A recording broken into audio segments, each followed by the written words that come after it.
Réalisation d'un tape drainant à la suite d'une opération du genou ou alors d'une contusion ou d'un choc avec l'apparition d'un œdème ou d'un hématome.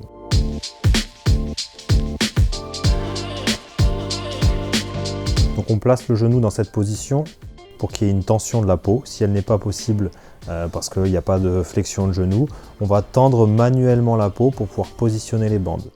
Pour ce faire, on a réalisé 2 bandes en éventail ou aussi appelées pieuvres. On a coupé 5 brins. On va d'abord décoller chaque brin et on va placer la première bande au niveau du vaste externe, dans cette partie extérieure du genou. On va venir croiser les brins autour du genou. Donc on prend le brin du milieu, on vient poser ensuite sans tension en croisant le genou. Une bande après l'autre, un brin après l'autre.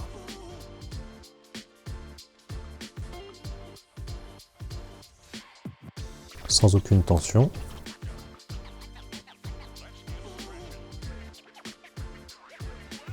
Ensuite on place la deuxième bande, le deuxième éventail, en essayant de poser le moins possible les mains sur l'embase. On vient poser l'embase en partie interne, sur le vaste interne du genou. Et on vient réaliser exactement la même chose.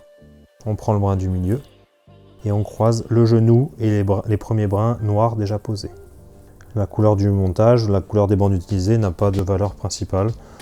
On peut prendre n'importe quelle couleur.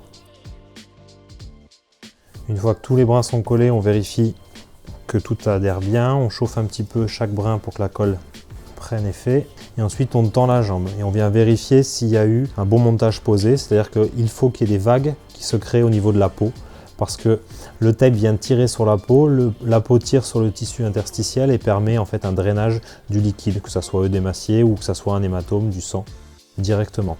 Et lorsque le patient bougera, fera des allers-retours avec son genou, fera de la flexion-extension, même si dans une moins grande amplitude, ça activera davantage le montage de tape réalisé ici.